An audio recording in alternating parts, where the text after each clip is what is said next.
Hey, David.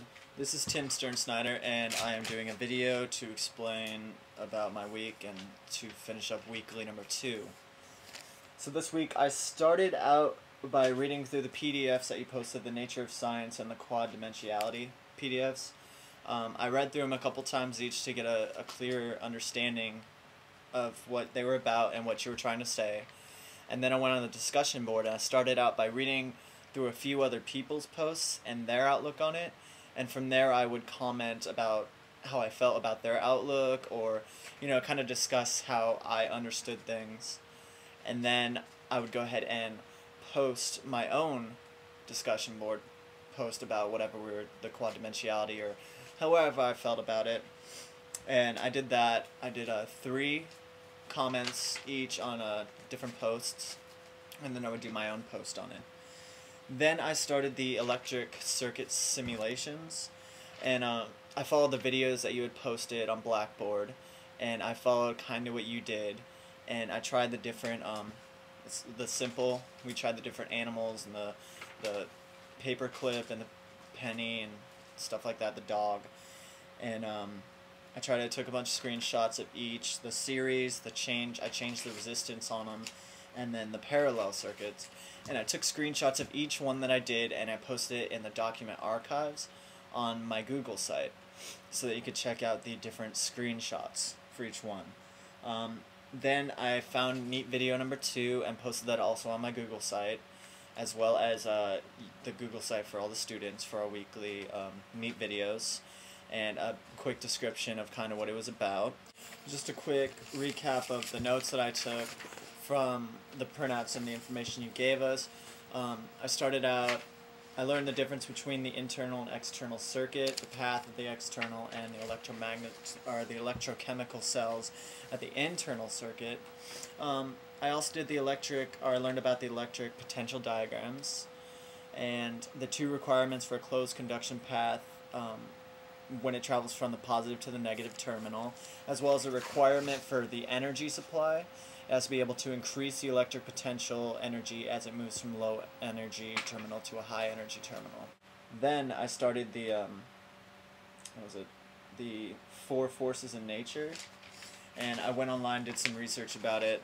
I found the fundamental forces of nature. This week I did learn a lot about electrical circuits and the traveling of the current through a circuit, the different types of circuit, the simple, when you change the resistance of the circuit, the things in the simulation, as well as the things in the notes, the potential differences, and the information about the difference between the internal and external circuits, and so on about the notes.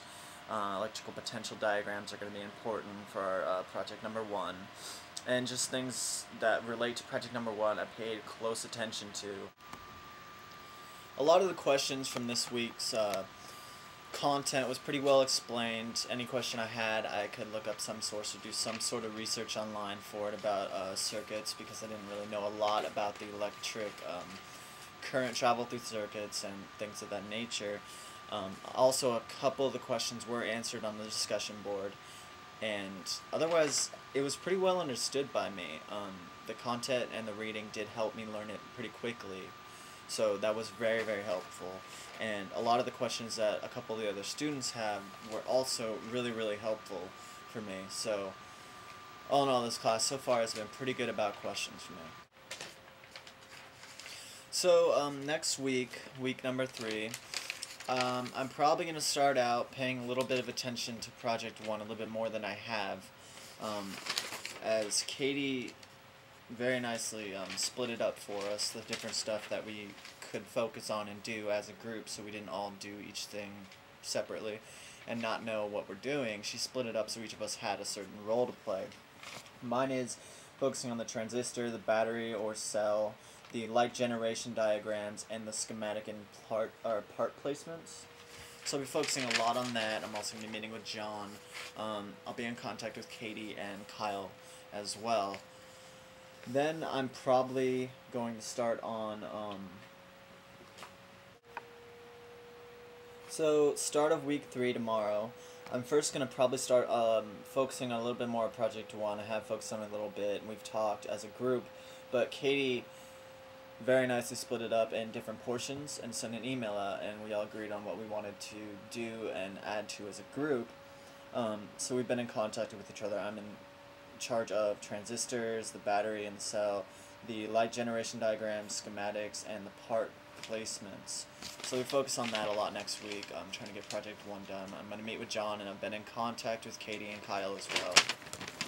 And for the content next week, I'm going to watch and take deep notes on the screencast you posted about the resistors, the semiconductors, electrical versus gravitational, and circuit operations.